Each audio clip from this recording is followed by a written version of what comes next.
L'objectif de cet exercice est de résoudre l'équation d'inconnu x appartenant à R suivante, arctangente de 2x plus arctangente de 3x est égal à pi sur 4. Comme le membre de droite ne dépend pas de x, cette question on peut la reformuler. Effectivement, si je nomme f la fonction définie sur R à valeur dans R, qui a x associe arctangente de 2x plus arctangente de 3x, on peut requalifier le problème en disant que l'on cherche tous les antécédents de pi sur 4 par la fonction f dans R. On cherche donc tous les antécédents de pi sur 4 par la fonction f dans l'ensemble de définition de la fonction f, qui est R, puisque arctangente est définie sur R, arctangente 2x plus arctangente 3x sera définie sur R.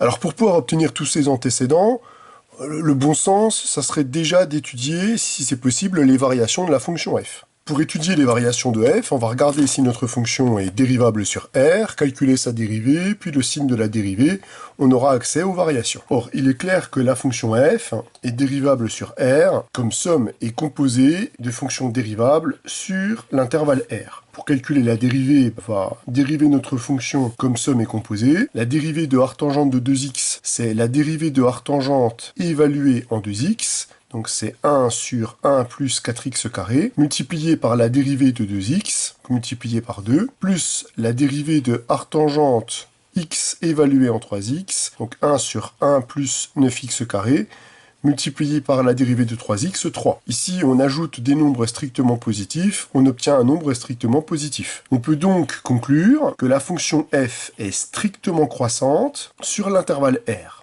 On peut donc dresser le tableau de variation de f, cette fonction est strictement croissante sur R. On va calculer sa limite en plus l'infini. Sa limite se calcule directement, puisque nous savons que la limite lorsque t tend vers plus l'infini de la fonction arctangente est égale à pi sur 2. Ce qui veut donc dire que arctangente 2x quand x tend vers l'infini tend vers pi sur 2 et arctangente 3x tend vers pi sur 2. La limite de notre fonction en plus l'infini est donc égale à pi. On peut noter que cette fonction est également une fonction impaire, puisque c'est la somme des deux fonctions impaires.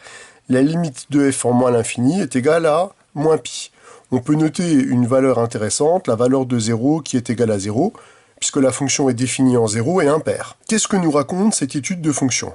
Cette étude de fonction nous raconte déjà que pi sur 4 va posséder au plus un antécédent par la fonction f, étant donné que la fonction f est strictement croissante, elle ne prend ses valeurs qu'une seule fois. La question c'est est-ce que cette valeur pi sur 4 est bien atteinte par la fonction f? Et on voit que oui, par un argument de continuité, puisque votre fonction prend des valeurs plus petites que pi sur 4, par exemple 0, plus grandes que pi sur 4, par exemple pi, et qu'elle est continue sur l'intervalle 0 plus l'infini. Donc elle va atteindre la valeur pi sur 4 une et une seule fois dans l'intervalle 0 plus l'infini. Donc on est certain qu'il existe bien un nombre x0 compris entre 0 et plus l'infini, pour lequel on va atteindre ici la valeur de pi sur 4. Donc ça, on peut l'obtenir directement en appliquant le théorème de la bijection. Je rappelle que f est continu sur R comme somme est composée de fonctions continues, que f est strictement croissante sur R, puisqu'on a trouvé les variations de f en calculant sa dérivée. Donc, grâce au théorème de la bijection, on obtient que f réalise une bijection de l'intervalle R sur l'intervalle ouvert moins pi, pi. Donc comme le nombre pi sur 4 appartient bien à l'ensemble d'arrivées de la fonction, il appartient bien à l'intervalle moins pi, pi, il existe donc bien un unique x0 appartenant à R+, puisqu'on a localisé la solution dans R+, telle que f de x0 est égal à pi sur 4. On peut donc déduire de ce raisonnement que l'ensemble des solutions est un singleton,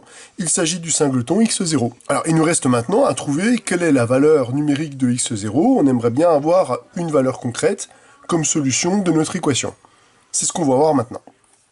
Il nous reste maintenant à calculer x0. On sait que x0 vérifie cette égalité puisqu'on a prouvé que x0 était la seule solution de notre problème. Donc j'ai envie de le récupérer dans cette expression, et pour le récupérer, il serait peut-être bien d'appliquer tangente pour récupérer ce qu'il y a dans la fonction arctangente. À cette fin, je rappelle la formule de la tangente de la somme. On sait que c'est tangente A plus tangente B sur 1 moins tangente A tangente B. Alors pour pouvoir appliquer cette formule, il nous faut vérifier que, évidemment, Chaque terme est bien dans un domaine où la fonction tangente est définie. Comme les deux membres sont égaux à pi sur 4, j'applique la fonction tangente.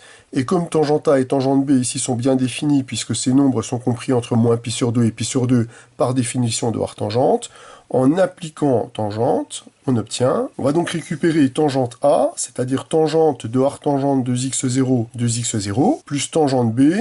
De la même façon, ça donne 3x0, divisé par 1 moins tangente de arctangente x0 fois arctangente de 3x0, c'est-à-dire 1 moins 6x0 au carré, va être égal à tangente de pi sur 4, va être égal à 1. Donc ça, c'est ce qu'on obtient en appliquant tangente. Donc cette égalité va nous fournir que 5x0 va donc être égal à 1 moins 6x0 au carré. Donc on se ramène à dire que x0 est solution d'une équation qu'on sait résoudre, puisqu'on se ramène à une équation du second degré. Cette équation du second degré. On peut constater directement que x0 est égal à moins 1 est solution de cette équation, ce qui va nous permettre de factoriser l'expression.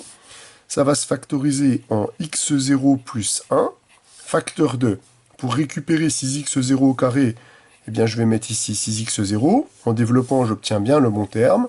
Et pour les termes constants, je vais récupérer moins 1. On peut vérifier qu'en redéveloppant cette expression, je récupère exactement ce qui est ici. On récupère donc que x0 est égal à moins 1 ou que x0 est égal à 1 sur 6. Donc on trouve a priori deux candidates à être solution, alors qu'on sait bien qu'il n'y a qu'une unique solution à notre équation, d'après ce qu'on a dit précédemment à l'aide du théorème de la bijection.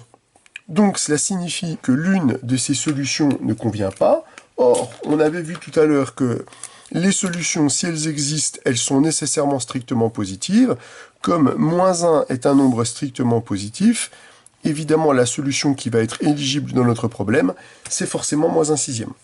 On peut donc conclure que l'ensemble des solutions de notre problème, c'est le singleton 1 sur 6, ce qui conclut l'exercice.